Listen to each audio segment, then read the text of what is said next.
প্রধানমন্ত্রী সংসদে বলেছে, আমার মাননীয় মন্ত্রী বলেছে, আমিও বলেছি, অবশ্যই আমরা তিস্তা নিয়ে ইতিমধ্যেই আমাদের টেকনিক্যাল কমিটি কাজ করেছেন এবং ইতিমধ্যেই আমরা আরও দেশের বাইরে বিভিন্ন দেশের কাছ থেকে পরামর্শ নিচ্ছি।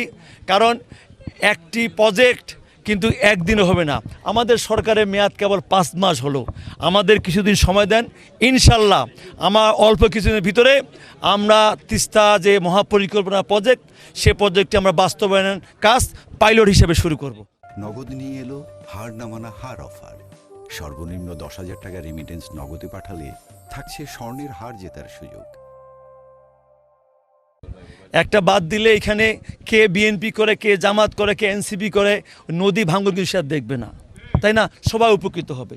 আমাদের তারেক রহমানের সরকারের নির্দেশনা এটাই যে আমরা সমৃদ্ধভাবে বাংলাদেশ গড়ে তুলতে চাই এবং সমৃদ্ধভাবে আমাদের সমস্যাগুলো আছে সেই সমস্যার সমাধান করতে চাই। কুড়িগ্রামে আগামী দিনের জন্য স্থায়ীভাবে আমরা বাঁধ নির্মাণ করতে পারি, এই জন্য 2টা প্রকল্প হাতে নিয়েছি।